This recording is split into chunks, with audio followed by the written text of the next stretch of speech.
পণ্ডিত জওহরলাল নেহরুর জন্মদিনে উদযাপিত শিশু দিবস শায়েস্তানগর এপি স্কুলেও অনুষ্ঠিত হল ছাত্রছাত্রীদের সক্রিয় অংশগ্রহণে। জওহরলাল নেহরুর জন্মদিন। তিনি তার মেয়ের নাম ইন্দিরা গান্ধী। তার মেয়ে ভারতবর্ষের প্রধানমন্ত্রী ছিলেন এবং তিনিও ভারতবর্ষের প্রথম প্রধানমন্ত্রী। একবার তার মেয়েকে ব্রিটিশ পুলিশরা কারাগারে বন্দি করেছিল। তখন তিনি তার মেয়েকে চিঠি লিখতেন। সেই চিঠি একটি বইতে সেই চিঠিতে তিনি যা যা লিখতেন সব কিছু একটি বইতে রয়েছে, ইংরেজিতে একটি বইতে রয়েছে। বইটির নাম letters of father a daughter.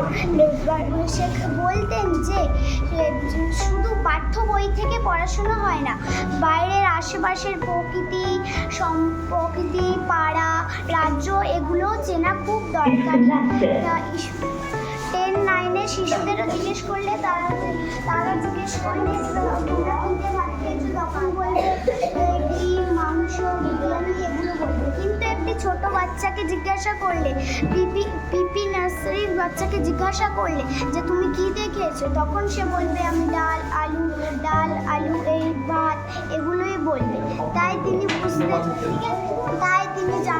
বুঝেছিলেন যে শিশুরা নিষ্পাপ হয়। শিশুরা খুব সত্য কথাই বলে।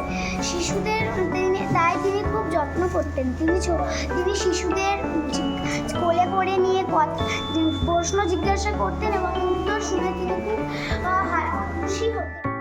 মন দিয়ে লেখাপড়া শেখা ভালো, মশা লাগিয়ে ভাই বোন দাদা দিদি মিলে মিশে খেলো, মারামারি করো না গো, ভালো হয়ে চলো, হাত ধরে পথ চলো বাবা মার সাথে, একা চলা ভালো নয়, গাড়ি চলে পথে তুমি খেও না গো। অনুষ্ঠান শেষে প্রত্যেক ছাত্রছাত্রীকে মিষ্টি, কেক এবং কলম প্রদান করা হয়।